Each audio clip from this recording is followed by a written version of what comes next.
Hello students, good morning all of you. Myself Pankaj Kumar Shukla, your chemistry lecturer. हम आपको पढ़ा रहे थे उन रिएक्शन के बारे में जो प्रूव करती थी कि ग्लूकोज में एल्कोहलिक समूह होता है। उसी सीक्वेंस में हमने आपको एक एसिटिक एनहाइड्राइड से पढ़ा दिया, एक आपको एसिटिक क्लोराइड से पढ़ा दिया। आज हम आपको पढ़ाएंगे PCl5 से रिएक्शन।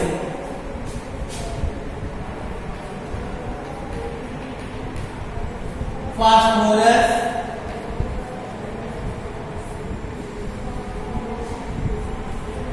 पेंटाक्लोराइड से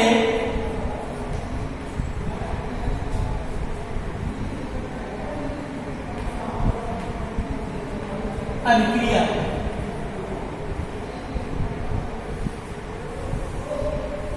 चलिए देखते हैं ग्लूकोज की रिएक्शन। ग्लूकोज का फॉर्मूला होता है CHO, CH, OH का 4 और CH2OH। इसकी रिएक्शन करवा देते हैं PCl5 के साथ। Phosphorus pentachloride.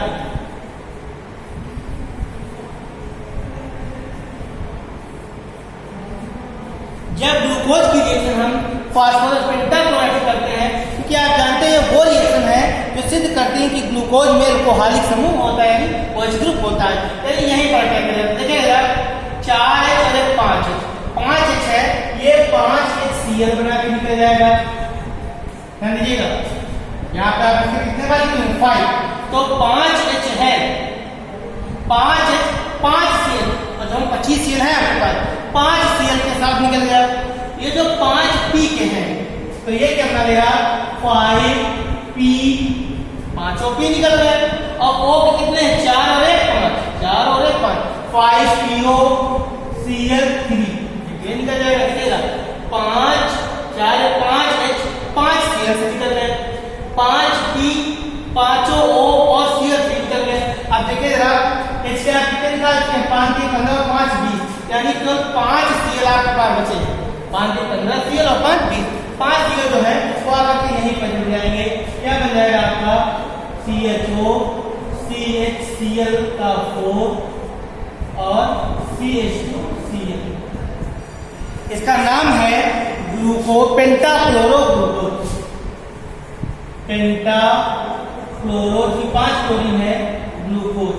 ये वो रिएक्शन है जो प्रूव करती है कि ग्लूकोज में 5 OH समूह होते हैं। तो आई एम श्योर अगर आपसे एग्जाम में पूछ लिया जाता है कि सिद्ध करिए ग्लूकोज में 5 OH समूह होते हैं, तो आप इन तीनों में से कोई एक लिख सकते हैं। चाहे PCl5 से करवा लीजिएगा, चाहे एसिटिक एनहाइड्राइड से करा दीजिएगा, और चाहे एसिटिक क्लोराइड से करवा लीजिएगा। अब हम लोग पढ़ेंगे ग्लूकोज की अन्य अभिक्रियाएं। अन्य अभिक्रियाएं मतलब वो रिएक्शन जो ग्लूकोज में एल्डिहाइड और अल्कोहल दोनों देते हैं। ठीक है, चलिए इसकी बात करते हैं।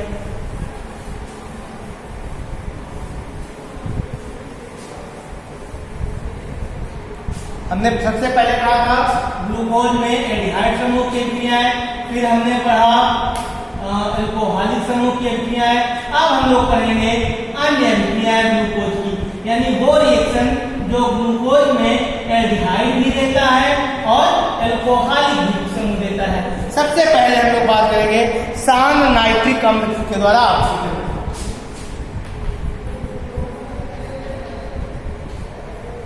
सान नाइट्रिक अम्ल द्वारा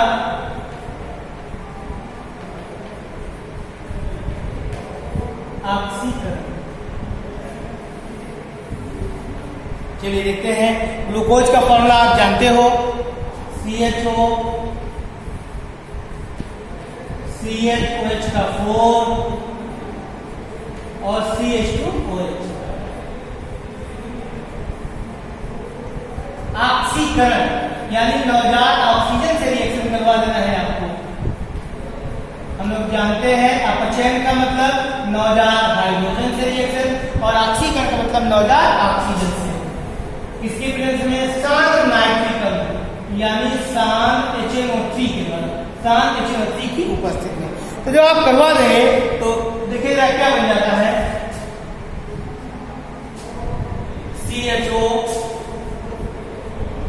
तो CHO यहाँ एक O यहाँ पे लग जाएगा, लिखेगा आपका।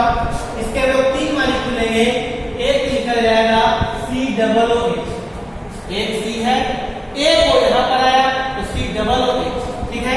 बीच वाला जो है ये ऐसे रहेगा बिल्कुल CHOH का 4, और नीचे क्या बचेगा C, ठीक है। और ये इतना पोषण का निकल जाएगा H2O। फिर से देखिए जरा, C 3 और एक O यहाँ पर आ गया तो COOH, CHOH का 4 वैसे निकला। अब यहाँ पर H2O निकल गया है, ठीक है। तो और यहाँ O कितने बचे हैं आपके? 2, एक O आप निकाला तो 2 बचे, वो दोनों O आपके यहाँ पे लग जाएंगे, आपका हो जाएगा COOH, ठीक है। इसका नाम है ग्लूकोसैकेरिक एसिड, ग्लूकोसैकेरिक एसिड, ठीक है। इसी को हम लोग ग्लूसेरिक एसिड भी बोलते हैं या ग्लाइसेरिक एसिड भी बोलते हैं। ग्लूसेरिक एसिड वो जो आपकी होम्योपैथी वाली मीठी दवाएं मिलती हो यही होता है, ठीक है, सफेद रंग की। और ये भी समझिए, देखिए ये जो है आपने एल्डिहाइड पर भी रिएक्शन करवाया और अल्कोहल पर भी करवाया है, ठीक है। तो ये वो रिएक्शन है जो दोनों समूह देता है। और बात करते हैं लाल फास्फोरस व सान एचाइड वाला अपचय। हम लोग वो रिएक्शन पढ़ रहे हैं जो ग्लूकोज में एल्डिहाइड और अल्कोहल दोनों देता है। एक ऑक्सीजन पढ़ लिया, अब हम लोग पढ़ेंगे अपचय। बड़ी इंपॉर्टेंट रिएक्शन है लाल फास्फोरस व सान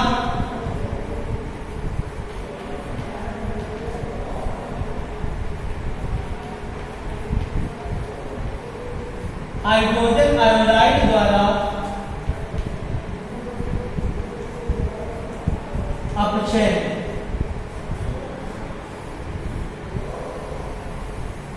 लाल फास्फोरस व सान हाइड्रोजन द्वारा अपचय। देखते हैं इसके ग्लूकोज का फॉर्मूला होता है C6H12O6। आप चाहो तो तोड़ कर लिख सकते हैं, कोई दिक्कत नहीं है। हमें इसका करना है अपचय। अपचय का मतलब रिएक्शन करवा देनी है नवजात हाइड्रोजन से।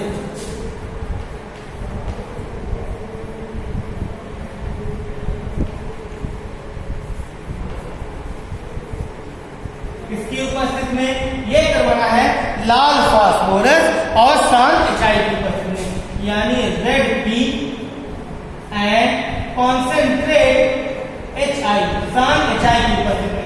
ये रिएक्शन होती है 100 डिग्री सेल्सियस पर, ठीक है।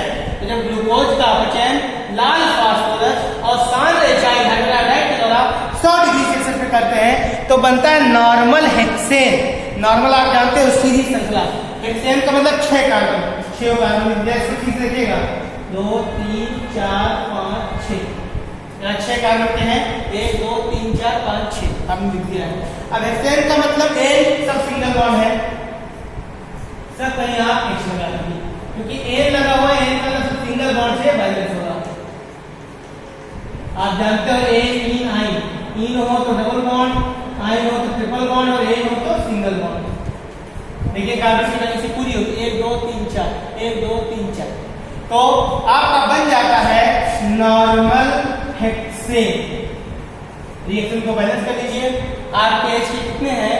2 2 4 2 6 2 8 2 10 12 और 1 2 14, यानी यहाँ 14 है।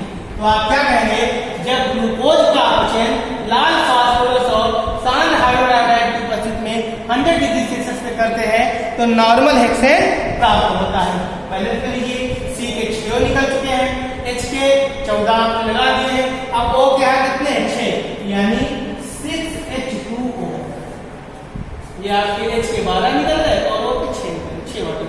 ये वो रिएक्शन है जो प्रूव करती है कि ग्लूकोज में 6 कार्बन परमाणु होते हैं और ये 6 कार्बन परमाणु एक सीधी श्रृंखला में उपस्थित है, रुज श्रृंखला में उपस्थित है, स्ट्रेट श्रृंखला में उपस्थित है। ये रिएक्शन कई बार आई है। सिद्ध करिए ग्लूकोज में 6 के 6 कार्बन परमाणु एक रुज श्रृंखला यानी सीधी श्रृंखला में उपस्थित है, तो आप ये रिएक्शन करेंगे। ओके।